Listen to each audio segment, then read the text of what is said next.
And we are live. When I started this, good afternoon. Me llamo Doctora Lulu. Hello, hello, hello, everybody. My name is Dr. Lulu.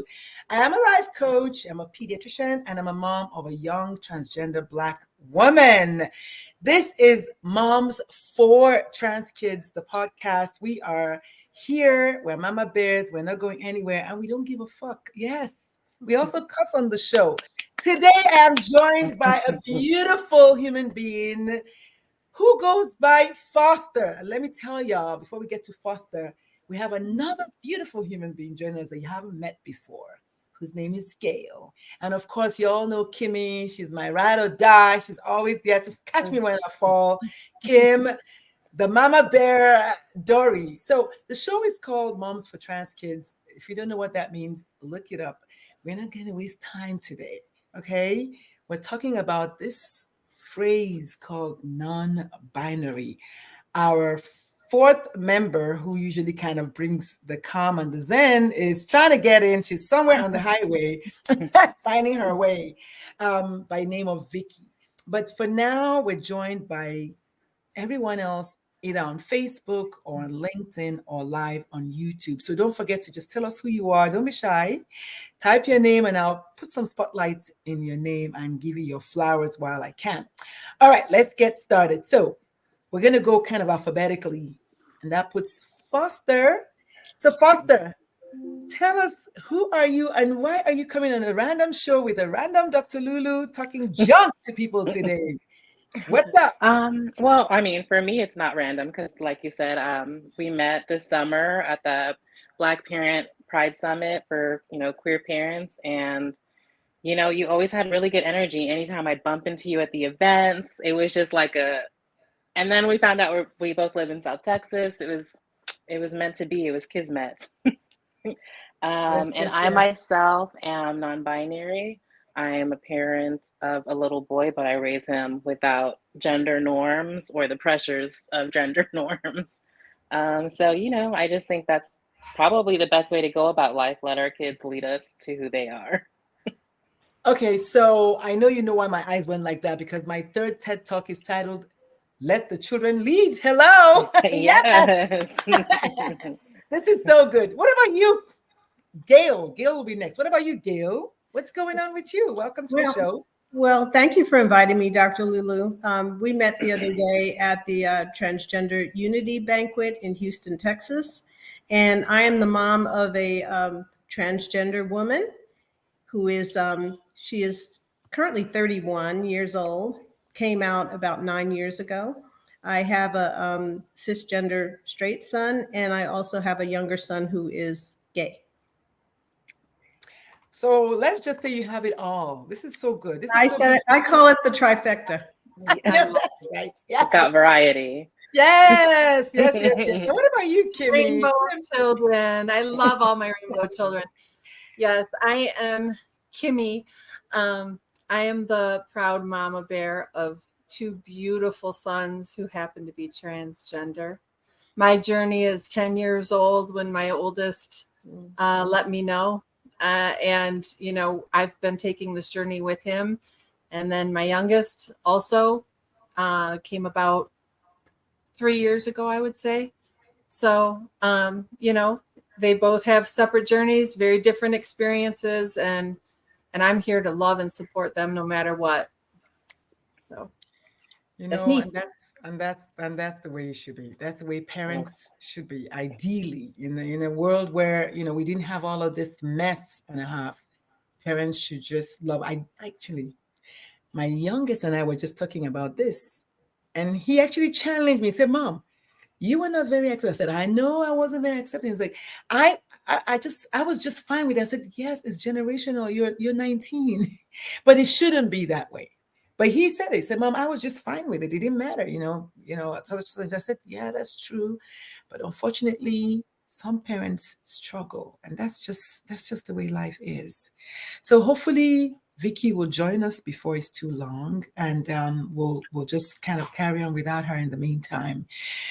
We're going to start with just the obvious question. Our guest today is non-binary, and one of the things that happened in my own journey is my kid first shared that they were non-binary, and that was in 2020. And at that time, pronouns were they, them. And then within about a year, I got the phone call that said, okay, mom, I'm actually transgender. So now we're she, her. So, Foster, as I almost want to call you the subject matter in this case, and subject matter experts in this situation. Can you tell us what does it mean to be non-binary?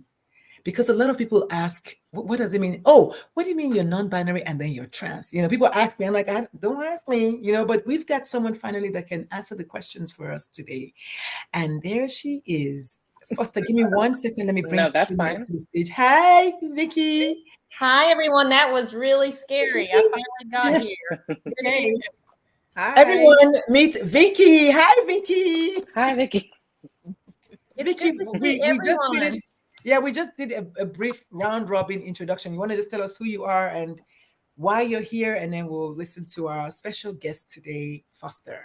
Yes, Foster. Hi, good to see you here. My name is Vickie. I am a family medicine physician and mother of some very amazing young adult children who have a variety of gender identities among the three of them. And I am here to support all my beautiful children, one trans, one non-binary, and a lovely growing up cisgender boy that just confuses me because now he's just so apparently like nothing ever seems to change. It's amazing. That's a whole different journey. So it's amazing to be here with you guys. This is so critical because, Vickie, I know last week you kind of put a bug in my ear. You had done all this research, no, maybe the week before, about non-binary, and then boom, the universe said, you know what?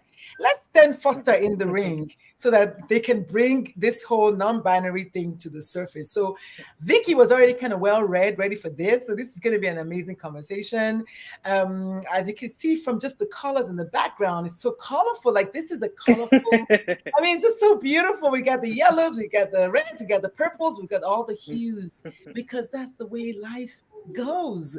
So Foster was just telling us a little bit about non-binary, what it means to be non-binary, and then I'm going to hop from Foster to Vickie actually to tell us what it's like to parent a person who is non-binary, to kind of draw it in. And then of course we'll go back to Foster to tell us what it's like to raise a child without the boundaries of gender norms, which is so beautiful. I mean, and then we'll get a toss in from everyone else. But for now, it's Foster, just take the stage. Just Okay. information. So for me, because again, as we all know, no group is a monolith. So everyone has their different reasons or feelings as to being non-binary. I prefer the they, them pronouns, but I also don't mind like she, her, or he, him. Like people call me dude and I'm cool with that. My son calls me mom and I'm cool with that. I think for me, it was more so wrestling with what is it to be a woman or what is it to be a man or just a person.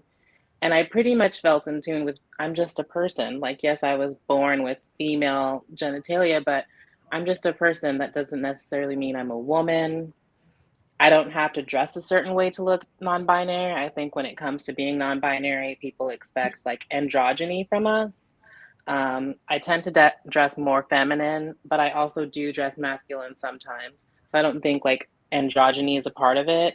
I think you can be a cisgendered male and dress like Prince. Like so like it's all a big binary. It's all a big array of different things. Everyone chooses it in different ways. And then kind of like you can be non-binary and then sometimes like, oh, I'm trans now. So there's always like a different formula for everybody's, I guess, journey for it. But for me, it was more so like an introspective thing. Like I didn't feel anything change. I know when I first told my mom about it, I think she automatically thought I was trans. And, for her, she was like, well, does that mean you're going to get a surgery or, like what is, and she just like jumped off the ledge with it. And I was like, no, mom, I'm literally the same person 5 seconds ago. Like, I'm just telling you, like, I'm a person. Like, if you want to call me your daughter, I'm cool with that. Nothing's changed. So I think for me, it's more so an introspective thing. Like I know in my soul is just gonna pass from vessel to vessel. It'll be in another vessel, and it'll still be this same soul. What a beautiful, I mean, who else thinks that was just poetic? Helen, look at Kimmy, yes. And it just sounded so poetic. I mean, I'm writing down ferociously, like, born with female genitalia. I want to go there because a lot of times we reduce a person's entire reality to their genitals. But it's such a shame. Once I freed myself from the shackles, I was like, wait, so when I see you, I'm just thinking about your genitals, like how little of a mind could that be? And then basically talking about the fact that there's no definition. However anybody feels is how they feel. So there'll be no expectations because there's no definition of how you are. Everyone is different, is what I heard you say. And then, of course, the title of this podcast is going to be "I'm the Same Person." I am the same person, Mom. Vickie, what are your thoughts about this? I am the same person. Yeah, Foster, the words you used and the phrases you said are so similar to the things my daughter, Olivia, says. And the fascinating thing about Olivia, who's 20 and non-binary, she's my middle child. And 3.5 years older than her is my trans child. And so interestingly, you can imagine as a mom going through that transition with Olivia's older sibling. And then Olivia, so Grace, we'll get to this in a minute. Grace has just asked me to use a different name. So now Grace wants to be referred to as Sarah. So we'll talk a little bit about that. So I may say Sarah and you'll be like, who's she talking about? Sarah's name is Sarah Grace. But so Sarah we were going through the whole process of her transition. And then my middle school child, Olivia, was definitely going through a lot of questioning about their gender identity. And I think it was really almost more than, well, I know, I know. It was more than I could really comprehend, if that makes sense. It's a little bit like oh gosh, are we going to go through this? I don't know if I can do this, again. But the beautiful thing about Olivia, and as her mom, looking at the last, say, 10 years, she's 20, from the time she was 10 to now she's 20, she has been in a variety of different gender expressions over time. And she does not mind. It's not androgyny. I think that's the key. As you said, it's not androgyny. Olivia is the girliest girl at times. And then she absolutely can be like the most butch kind of short hair, passing, could pass as male. And it depends. And I'll be honest, I know from being her mom that she did not display the same thoughts and feelings that Sarah, my oldest, did. I mean, Sarah, consistent, persistent, non-wavering, and very binary. The thinking was binary. There's male, there's female, I'm trans. And there was as you said, there was a transition of gender fluid, if that, so there was it has to be almost like a transition, I think, period, almost. Not always, but for my Sarah it was. But for Olivia, it's been a steady ebb and flow back and forth. And she goes by she, they, he. You can call Olivia, Olivianne, going by Olivianne, added an N to make it more gender kind of neutral, more male, in college, but doesn't mind me. Like what you said, I'm a person. I'm the same person. And she's open to whatever pronouns a person feels comfortable calling her at that time. Yeah. I'm the same way. This is such I'm trying to write that last thing you said. Feels like calling her. Gosh, so much to talk about. The definition, the Webster's Dictionary definition of non-binary is relating to or being a person who identifies with or expresses a gender identity that is neither entirely That to me is the catch. Neither entirely male nor entirely female. That's what I'm hearing. That is exactly what I'm hearing. I want to give my flowers to Cassia Samson, who is joining us from Amazon. Hello, my friend. That was an incredible way of putting it. I'm not sure what was said when that post was put there, but okay. And then That Kim is came up. saying, I think that came up earlier during the introduction. I mean, okay, well, there you go. And then Kim, is this you or is it a different Kim? Yeah, this is me. I just wanted to make sure I captured, when Vickie Yes, said consistent and persistent, because these kids, yes, they know, and They they know who feel they are. who they are, and they're telling you who they are. Isn't that amazing? Yeah. You don't have to amazing. guess. It's Look at amazing. that. You And don't that's even, they're just and that's telling such you. a key thing to recognize as well, because I feel like when people hear trans kids, they think your kid rolls out of bed and is like playing like a little boy playing with the Barbie, and he's like, I'm a girl, and you're like, yeah, let's go change your gender, like let's get you surgery, or let's get like honey, that's not how it works. First off, That's not how it works. like that's not how the doctors would let it work. Yeah, But well, that part. like these children are firm in who they are. They're telling you consistently, like they know who they are. They are just as sure as today is Sunday that they are trans. Amen. Amen to that. And just to kind of add something to that, Vickie, you were already kind of on the way there. So the Human Rights Campaign has the three letters ICP, which in medicine is increased intracranial pressure, right? But ICP is insistent. I want people to know that the child is insisting. And then they consistently insist. And then that persists throughout childhood into adulthood.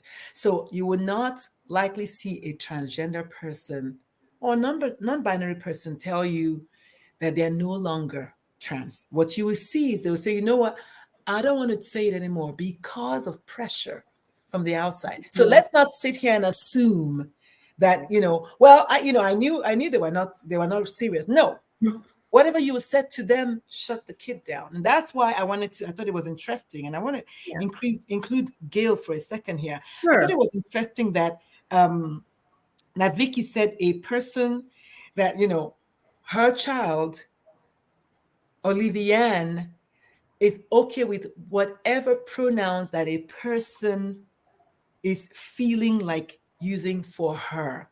I say I want to go there because I know one of the things that I talked about in my second TED Talk is the concept of inviting in versus coming out, where we are taking back our identity, we're taking it back. It's not up to you anymore to say, well, you know what, I don't want to use that name and I want to use that name. So being that you're a mother of a straight child, and maybe I have a little bit of insight. I have a little bit of info on just the dynamics between your straight child and your gay child, and then your gay child, and then the trans child. How has that been within your family, which is Black? Can I just say that, obviously, and then also immigrants? So how has that dynamic of I don't want to use this name or I want to use this name, how has that worked out, if at all, in your family? Well, first of all, my gay son came out first. He came out like 2.5 years before my trans daughter came out. And after they both came out, but I'm like, how come my straight son never had to come out? It's just like, he was just being himself. And they are also just being themselves. So when my youngest came out, we pretty much all know a gay person. And so when he came out, I was like, okay, well, we love you. We accept you. I don't see where this should change our family in any way. But then year after year, I would say, so are you still gay? Because somehow I expected a change. I expected the change in clothing or behavior, mannerisms, maybe helping me pick out clothes. I don't know. But I was going by the stereotypes that I learned from society. And we're not a monolith. He was the same person that he was the day before he told me. That's what I try to tell people when they freak out about it. And I'm saying, what's the difference between your child now and 10 minutes ago? It's the same person. So, but later, when my trans child came out, I had never met a trans person before, to my knowledge. And so I didn't know how to perceive that change. I didn't know, I didn't want to do any harm, put it that way. I didn't want to hurt her feelings. I didn't want to say the wrong thing. So I needed to educate myself so that I could go through this with my child. I didn't want to go through it. I didn't sign up for it. I knew it was going to be challenging, difficult, but the one thing I did know is that I dearly loved my child. So when I talk to other moms, I'm like, just think about how much you love this child and imagine your life without this child in it. And I couldn't imagine life without my child in it. So I went and got help and went to PFLAG because I needed to be in an environment where I could meet other people who were transgender or who had children who were transgender. That was my journey. Then the information I learned, I was able to come back and educate the rest of my family and kind of help us all process. But the thing, you know, I think there's a lot of God moments in my life. But the first day I went to PFLAG, they had a panel of transgender individuals telling their coming out stories. And when they told their stories, some of them were lesbian first, and then they're like, no, I'm really not lesbian. That's not working. I'm trans. They had some who knew from childhood, and they had some who realized that after they were married and had families, and realized that they had been trying to live according to society's dictate of what your family's supposed to look like. You're supposed to get married, you're supposed to have kids, and then like my daughter says, it was exhausting pretending to be a boy.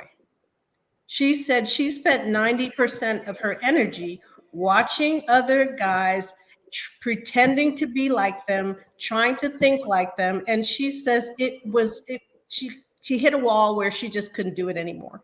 Wow. And She wanted to rest in herself. This is a new, it was exhausting. So many, just so much. So first of all, the theme today looks like the through line has just continued to be is the same person. I heard a couple of things that I want to go back to really quickly, and I want to talk to Kim about this. Kim, what are your thoughts about no need to come out? No need to come out. Like, what are your thoughts about that? Like this whole, why are straight people not coming? I'm asking you because to our knowledge, you are cisgender, straight mom. You know what I mean? Like, yeah. So what are your thoughts about cis people never needing to come out and then queer people having to come out? So while you're thinking about the answer, I want Gail to come back and talk about these stereotypes and expectations, because it sounds like that's what Vickie was expecting. And you were expecting, both of you, between you and Vickie, was like, well, act this way. If you're gay, act this way. Are you sure you're still gay? You act this way. And then we'll round back with Foster, our special guest today, to tell us about raising their child outside of gender norms. That, to me, I think is so powerful. I mean, like literally, I think you're a star. And I also want the people who are listening to this show to see how I've never fully had a sit down chit chat with Foster, but I haven't made any mistake with their pronouns today. I have made my brain. Yes, I have, because you can't do this. Like when you say you can, no, I have made sure that every time I'm about to say, I either say Foster or I say there. I've never had a sit down talk with Foster, but I don't need to for me to tell my brain that this is what we're going to be doing. So when you're telling me that I can't check your brain.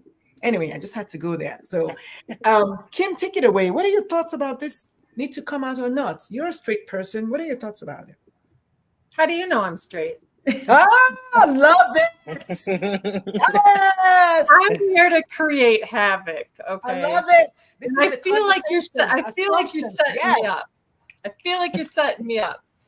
So Well, I is don't. you or is you not? I love it. Go ahead. Go ahead. Honestly, I've had this discussion with my kids. I don't like labels. I really don't. If everyone could be non-binary, I think it would be great, because then there wouldn't be any gender roles. There wouldn't be any expectations. And honestly, I've always been one to kind of buck the system in the traditional female roles anyway. I work in a very male dominated world, and I always have. And I think that I have always been a tomboy, but I wear lipstick, and I do girl things, and I never questioned who I was at the end of the day. So my gender, I am a female. When it comes to other labels like coming out as gay or bisexual, again, I don't like labels there. I know that I'm capable of loving somebody, anybody, and I don't require a certain specific, genitalia. I mean, let's just say it like it is. I mean, Yes, if I yeah, yeah. feel a connection with a person, I'm going to love that person, and I don't choose to call myself anything. You want to call me pansexual, then let's go ahead and say that. Yeah. Let's make it But happen. you Yes. know, I don't really like labels, so I don't use them for myself. Yeah, yeah, very good. Okay, so coming back to Gail and Vickie, because both of you have multiple children who kind of across the rainbow, really, which is beautiful.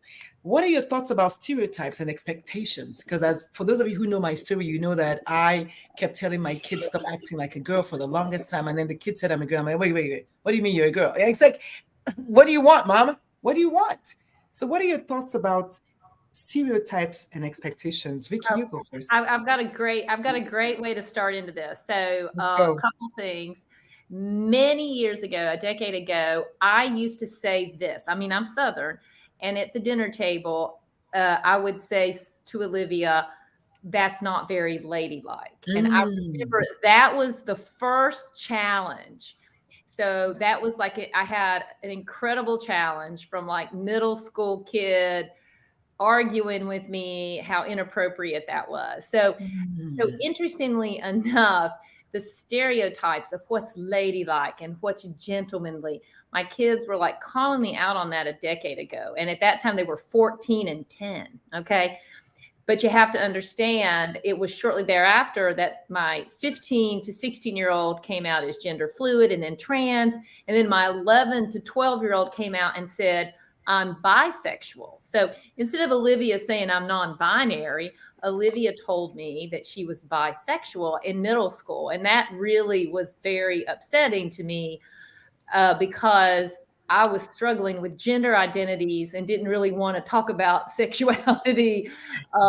And so Grace, or Sarah, it was challenging me on the gender identity spectrum, while my middle school child was challenging me on the sexual orientation spectrum. And so I was having to, at the same time, go back and forth between these kids and be their moms and figure out how I needed to think and what I needed to say. And I messed up over and over and would say the wrong things. But the beauty, you said it, Gail. I mean, you love your child. You love your child unconditionally. And today we celebrated Sarah's 24th birthday. And as I went, I took a cake. Happy 24th birthday, Grace. And at the end of the celebration, she asked if I would walk to the car with her. And then she informed me very nervously that she had been going by her first name, Sarah, with most of her friends. And then I was thrown aback, but there was a reason behind it. And the reason was very touching and very emotional. But you know how we talked about how scared our kids were to tell us they were trans? She was almost as scared to tell me that she wanted to go by a different name. And I said what you said, Gail, and what you said, Foster. I mean, it's like, you're the same person. Kim, I mean, Dr. Lulu, Sarah, Grace, whatever the name, whatever the spelling, whatever the gender identity, whatever the sexuality, that is my child. And to me, and I said to her, you're always the same person to me, and if that is what you need, that's going to be fun to, go through the family and try to get them. But, okay, now we're doing this, but it's a very small thing to, to just kind of get in there. And as a mom, we're like, well, why? Not that I want to, no, I don't want to invalidate your request. I want to understand it, if that makes sense. So I think their gender identity, who they want to be, who they want to love. I mean, you just want to understand them because you love them. And sometimes it's hard to understand. But the non-binary part was harder to really grasp than the trans part, to be honest, Foster. But I truly think it's beautiful. I really love it. I really do.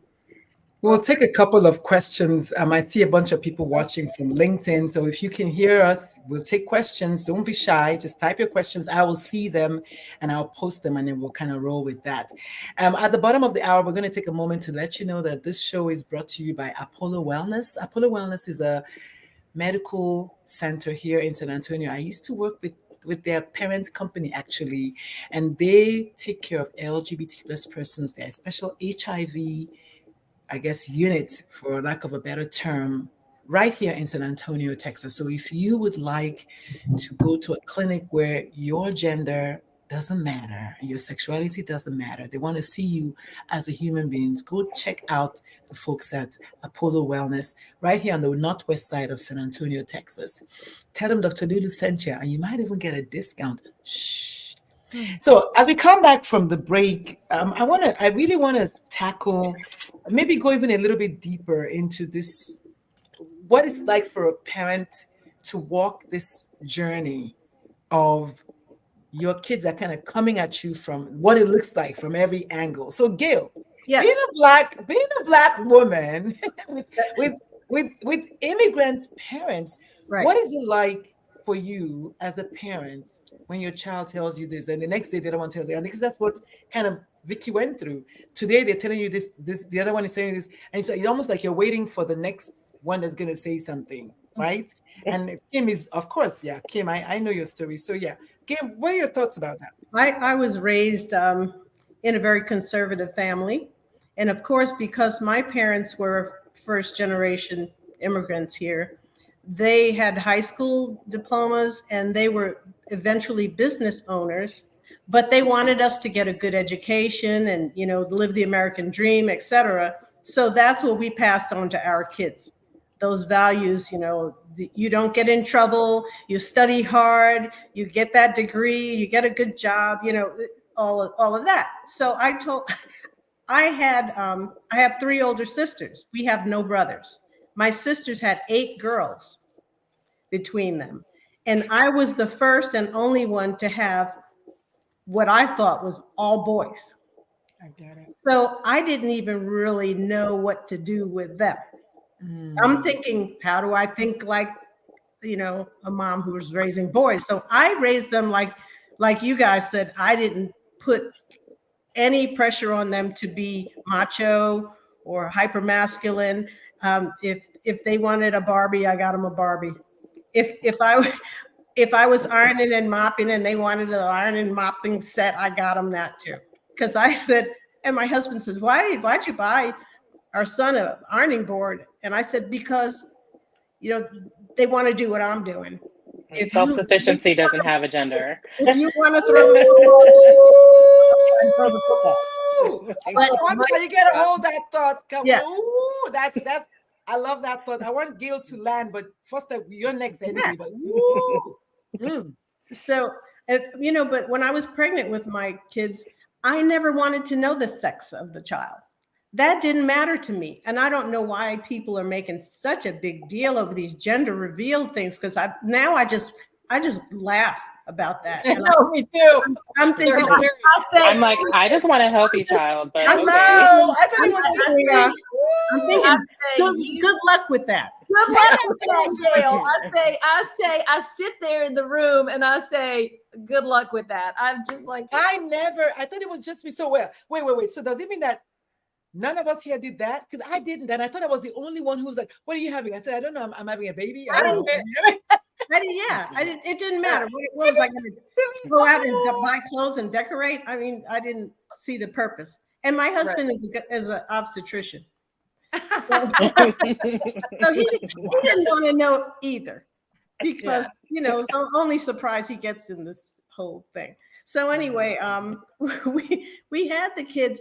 I told my kids as they got older, parenting is a big experiment.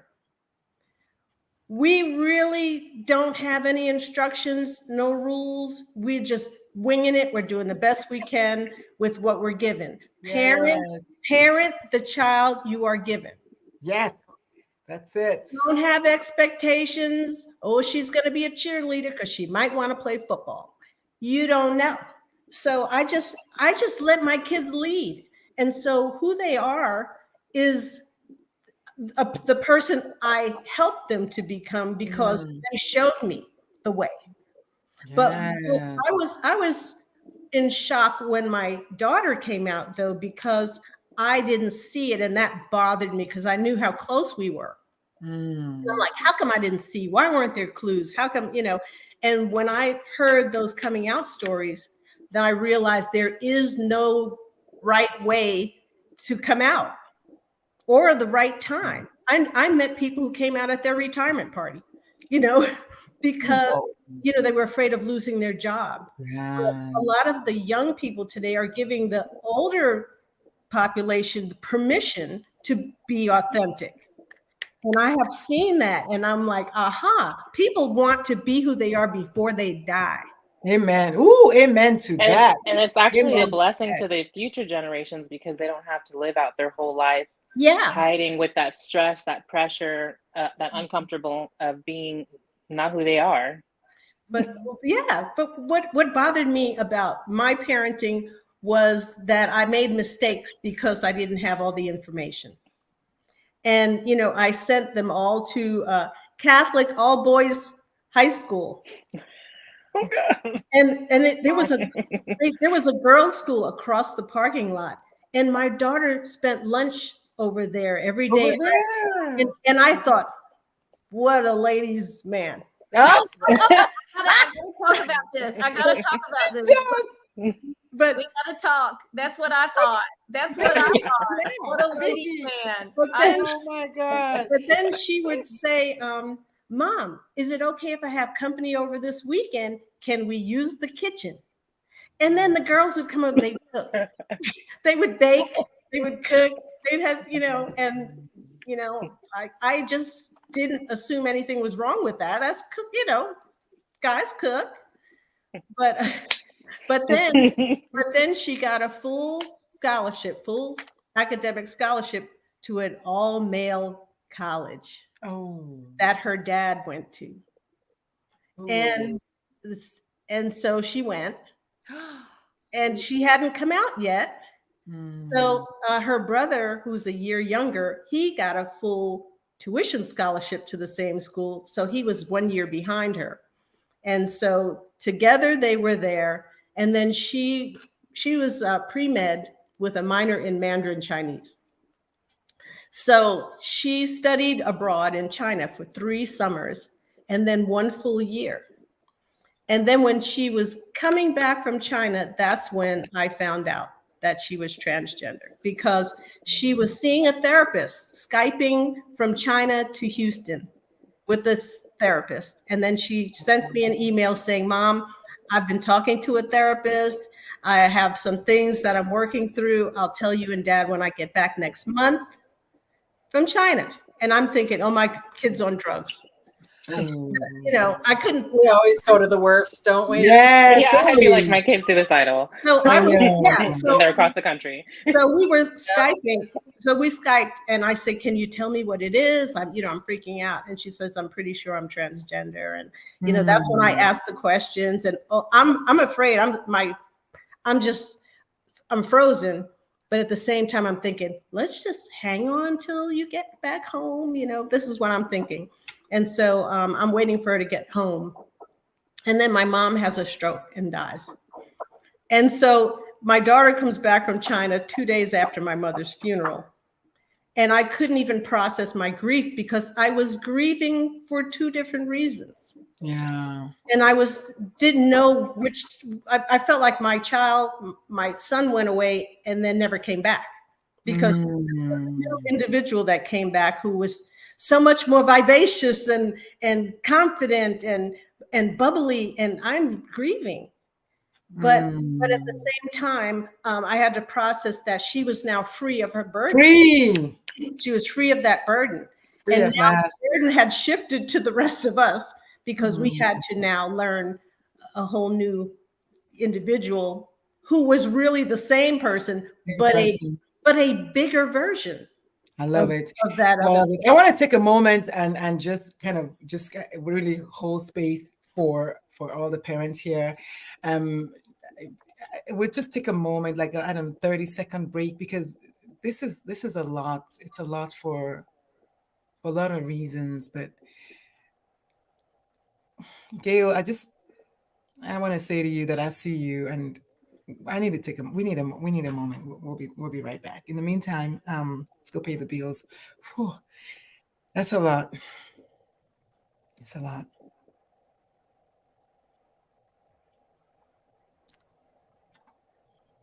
I want the parents who are listening to hear that we are like you. You are like us. We're the same people. It hurts. It's painful. It's scary. I wanted to run. I didn't know where to go. I wanted the ground to open to swallow me. But maybe our guest today has a solution for this. It's possible that the way Foster has decided to raise their child may be the answer for the future. So Foster, talk to us. Where did you get this idea from? Are you kidding me right now? Like your mom's like, what are you doing? Yeah, I mean, that's definitely hard for some of my elder family members, because, like society does raise us, girls are pink, boys are blue, girls like makeup and, dresses, boys like to play in mud. I don't know.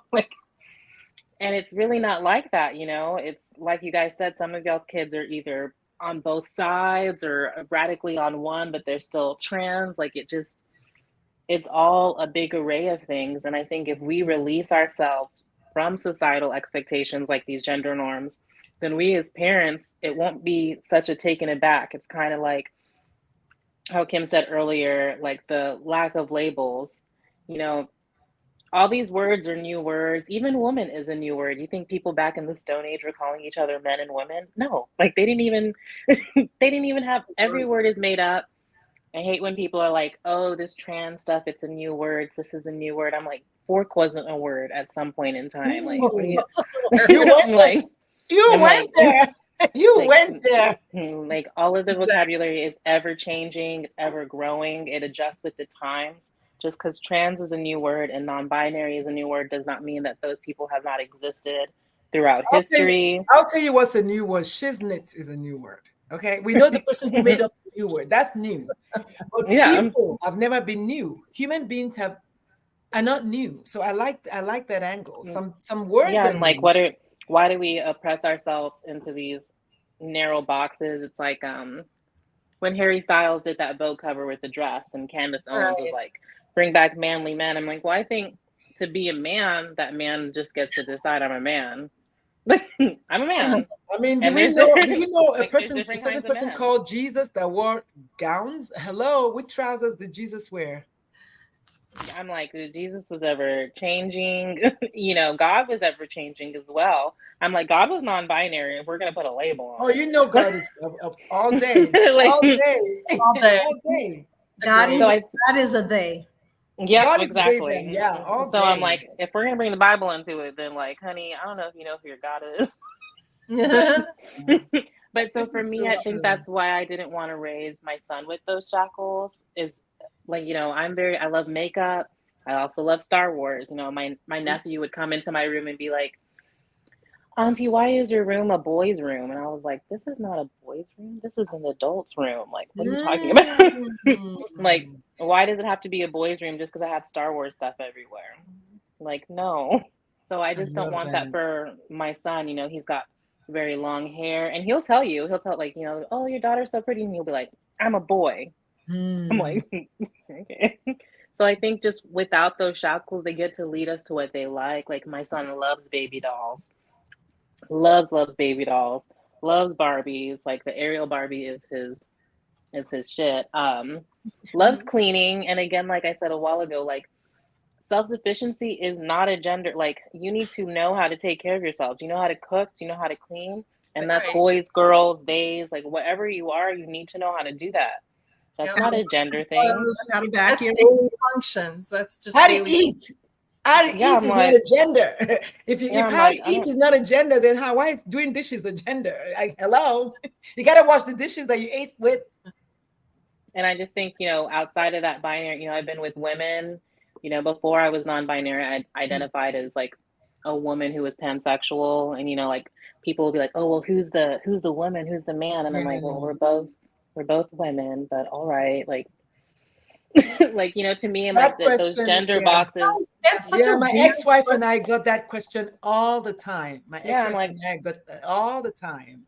And she just we're a happens to be couple and we figure out what 5'11". we need to She's a do. bit taller. And yeah, she likes to wear denim. She wore a skirt once in a while. She likes flat shoes or Yeah. boots. But I like flat shoes and boots too. It's like, Yeah, like not, I don't have to be this or that, I think too a lot of it has my thinking process has to do with the fact that I'm neurodivergent, like I'm autistic. So for me it's just like my brain is like, what are these rules and like who created them and like why did we agree to follow them? Thank you.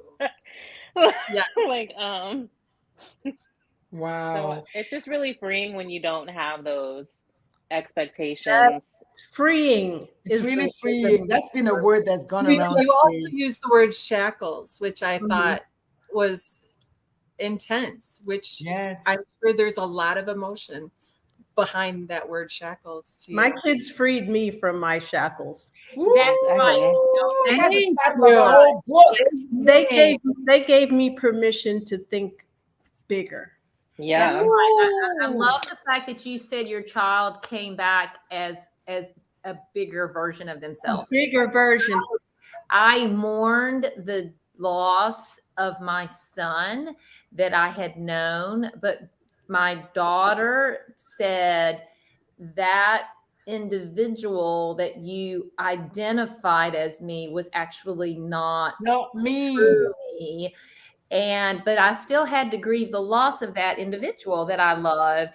But then I have no I see all of Sarah's baby pictures and they are her. It's that same person, but now, like you said, it's like this bigger, unshackled, freer person. And what I Mm. wish all the people that are passing these laws that are trying to put the shackles back on and put people back in closets and throw people in jail would understand that what we need is to free people and to elevate our thinking and to free their own a lack of understanding. They would feel freer as individuals on this earth if they could get out of the narrow-minded view of the binary. If Yeah. I just pray that somehow it could be revealed to so many people that they are falsely shackling their own selves to the binary and be able to allow others to express themselves freely and be welcome and joyous in that. I mean, there's so much joy in allowing someone to be their authentic self. It's It incredible. doesn't hurt anybody else. It It's not doesn't. anybody else's business. I was just concerned about my family. I Yeah. wasn't thinking about the rest of the world. I was worried about us loving each other, protecting each other. Just our unit needed to be cohesive, and that was my focus. And I think also like at the core of it, like all of us as parents, it's like it doesn't hurt to support your child. It's like how some of y'all have non-binary children that have, transitioned to trans. Like, it didn't hurt to support them as a non-binary person. Even if they wake up tomorrow and are like, actually, I'm cisgendered and I'm that's fine. Like it did not hurt to support your child. For like your child knows now I can be myself and I'm going to be loved and supported. Like, I am welcome here no matter what. Right. And I just like that doesn't hurt anybody. Me supporting my kid, it's just like anything else. Like your kids can be doing football their whole life and decide like senior year in high school, like I don't want to do football. Like, okay, babe, like that I love you. I It's know. literally that simple. But I raised these three kids the same exact way. Right. And And I love that Gail said, love the kid you're given. Love love the, the Yep. you know, kid. I don't know if I'm And paraphrasing. Love the that child is you get or something like that. that's our gift from God. That's our blessing. And so many people don't get that blessing. So when you have that baby that you cared for and loved and promised to protect, when does that stop? It's not Never. supposed to stop. Yes. And then wasn't it Gail that said first do no harm or something?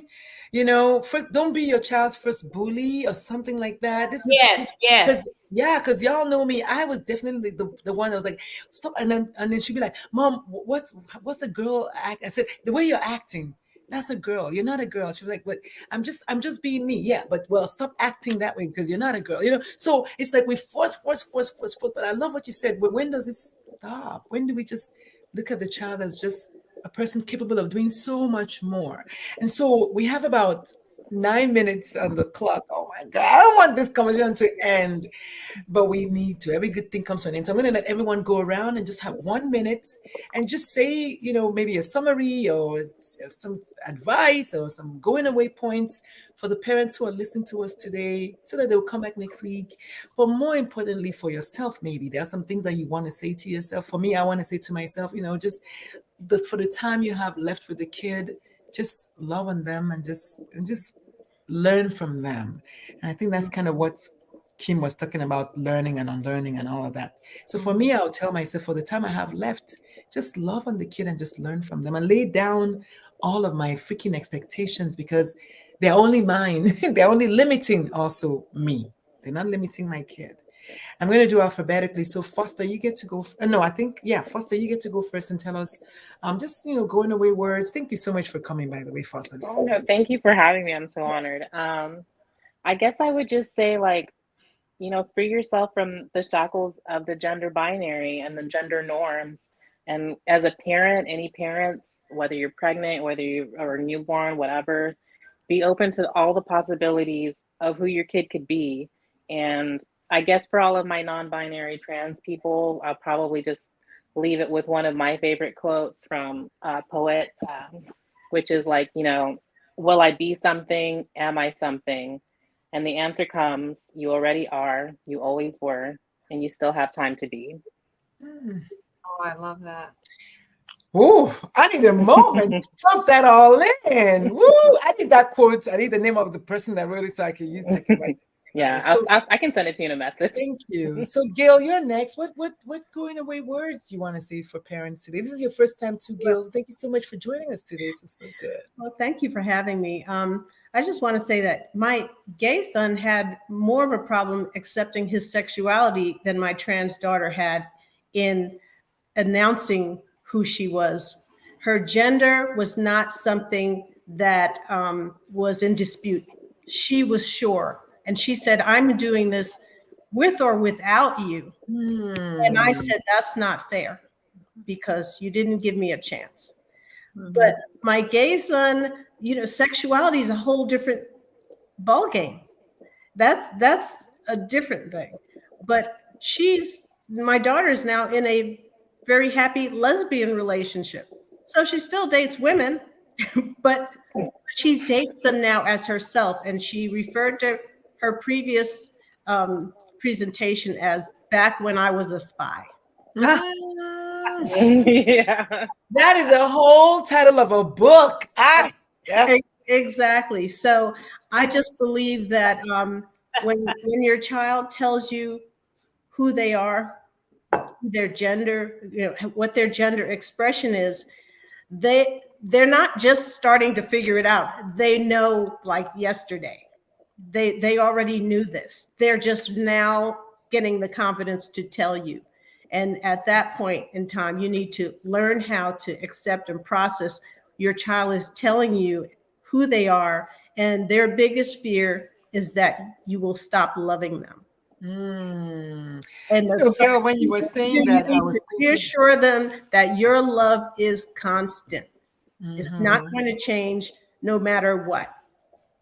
And So, you that's know, Gail, when you were saying that, you said when your child tells you who they are, I was just gonna say believe them the first time. I like for real. Like I was just gonna go with that Maya Angelou quote. Yeah, because when they tell you who they are, believe them the first time because that's who they are. They're not gonna change. Thank you so much. What a beautiful way. I got that from be open to all of the possibilities of the way your child is gonna present. That's from Foster. And then when your child tells you who they are, just take it. Just take it and do something, cook dinner or something. Just do something else. What about you, Kim? You're going away words for the people this week? Well, I guess I just want to discourage all these check boxes that everybody feels the need to check, right? I mean, in reality and in the science world, we are all non-binary. We all have different ways that we're made up of with different chromosomes that we don't know because we don't test that, on a regular basis unless we really dive in deep medically. We don't know. We just don't know. And to put somebody in a box and then to say that you have to, since you were born a female, you have to wear dresses and you have to stay home with the kids and you have to do this and that. It never felt comfortable to me. It never will. And I really hope we can start moving towards a world that doesn't have all these labels and check boxes. It's hard to live in, especially for my family anyway. So. This is what, thank you for that. And this is what the Gen Zers and Gen Alphas, they know that. They're like, listen, we are just who we are. Like I love that generation so much. I don't want to So be that age. They're so smart. They're so They're smart looking at at they're everything. looking at Yes, us elders and they're like, what are y'all arguing about? I know. I know. Like, just wait till we run the world, Pretty No, much. I just love Can't the wait generation for so much. I don't know if I'll live that long, but I would love I to hope I see see them it. because I they hope are just like rocking it. They really know the essence. Like they know what it's like. Yeah. I mean, yeah, they might do a few things like what did you just do? But when you lean in, it's like they actually have the key because they recognize that the world is not binary. That to me is so important because when you go to people who taught the Bible and say first God made man, those words are what we're suffering from right now. God Yeah. first made man, and people just cannot think anything else. Ugh. And it's just like I said with have no vocabulary, human? like when God was here creating things, like the word man didn't exist. God was just creating. Yeah. Yeah. He created a human. Yeah, Yeah. it's just like That's it. this will be the human species. Those over there are tigers. Mhm. You A lot of that gets lost in translation. Exactly. Yes. I'm like, we played a game of telephone when we wrote the Bible, y'all. Oh my God. What about you, Vickie? What are your going away words? This was, oh my God, this was so good. Well, I'm glad that we're off to Bible, and I'll tell you why. I have a really strong faith. I was raised Christian, but have gone through a variety of different denominations in my travels, from one very, very extremely conservative denomination to now a denomination open and incredibly affirming. But I just want to say, as a single mother, when I was a divorced single mom with these beautiful children who were telling me who they were, and I was struggling to comprehend it, plus also praying to somehow provide them with a stable and secure home. And I was raised with the belief there had to be a mommy, there had to be a daddy. And once I got divorced and I was a single mom, I felt less than because there was not a man figure in the house. And I went through some fairly tumultuous years looking for that figure to be there. And I was at church by myself one day at this incredibly open and affirming church. And I'm going to tell you, nothing happens by accident.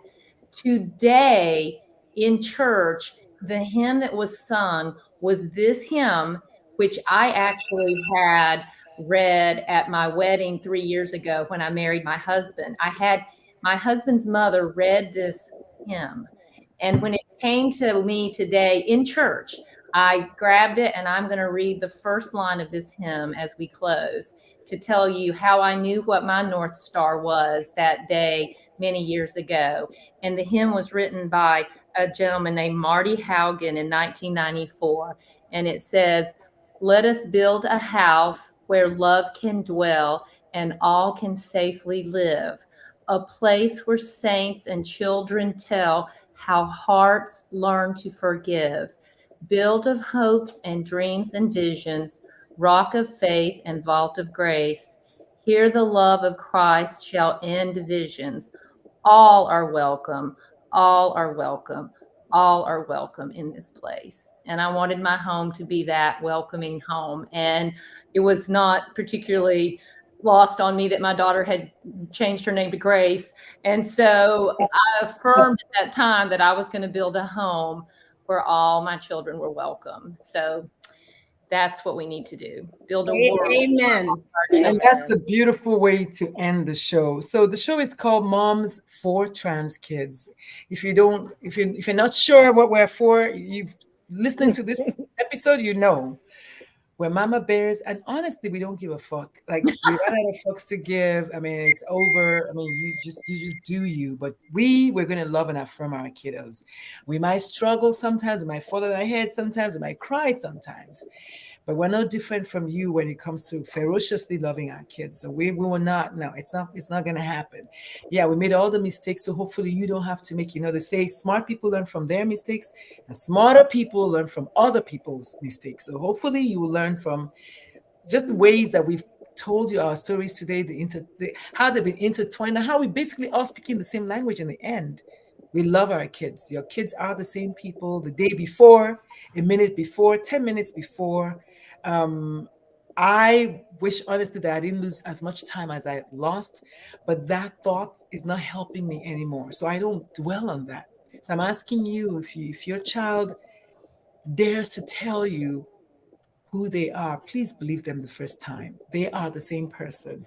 There should be no expectations. I learned that today also. It's really freeing was a big one that was said today. Lots of shackles are being broken.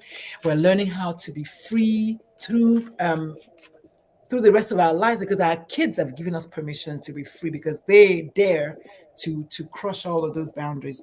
We also talked about the fact that expectations are not going to help you at all. I mean, whatever you're expecting, you're just going to get disappointed. So don't expect anything. As a matter of fact, fix yourself first, okay? Because if you're busy fixing yourself, you would not have time to fix anybody else. Other than that, the show airs every Sunday at 6 p.m. Central. We hope to have a new guest every single Sunday. And if we don't have any guests, 4 of us are enough anyways. But we'd love to have fresh blood so we can have fresh conversations for you. My name is Dr. Lulu. This has been a dream come true. If you know me, I've been praying to God to give me an avenue to talk about this. And I finally found the right people to do this for me, with me, and around me for our kids.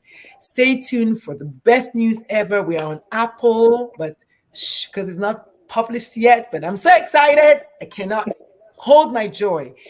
My guest today was Foster. Foster, thank you so much for coming here and just punching binary in the eye, for letting us know. Yes. No, thank you for having me. It's a treat seeing so many moms just loving and affirming their children. Yes, we'll die trying. I love it. Thank you, Kim, for always just being that always. And thank you, Foster. It's so good to meet you. Hopefully we can talk again. Yes. Yeah, I feel like we didn't finish. I feel like we have more to say. Not done I'm like, yet. if y'all ever want me back, y'all just let me know. We will. And Kim, happy birthday, happy belated birthday. Kim had birthday on Bisexual Visibility Day. So hey to all my happy bis out there. What's up? That was yesterday, and that was also Kimmy's birthday. And then Vickie, thank you so much for joining us. Vickie is our resident family medicine doctor. So yes, we have smart folks on the panel. Because I have somebody telling me that you're not even a real doctor. I was like, oh my God. Okay, well, I got one. So I guess you have to wear the white coat, huh? I guess that's what maybe they want me to act a certain way or say some things a certain way. Well, that's Yeah, just too and bad. This again, is those me. are their You're expectations not of what a checking the doctor would box. be. You're not checking the Yes. box, Lulu. And I wanted to thank Gail, who is the new face. Let me charge this thing before I die. Who is the new face? Y'all are gonna get used to seeing. Gail and I kind of met an accidental sisterhood that was just formed a week ago. And I was like, Gail, you're coming. And she was like, take me to your leader. So thank you so much, Gail, for coming on and just blessing us with your wisdom today. The show is Moms for Trans Kids, and we're not going anywhere. I'll see y'all next Sunday, 6 p.m. Central Standard Time, right here on all of the platforms where you can hear my voice. And very soon we'll be on Apple as well. And then we're just going to get bigger and bigger. Don't forget to check out Apollo Wellness in San Antonio, Texas. If you live in San Antonio, tell them I sent you and ask for that discount. Good luck getting it. All right, folks. Peace, love, and so.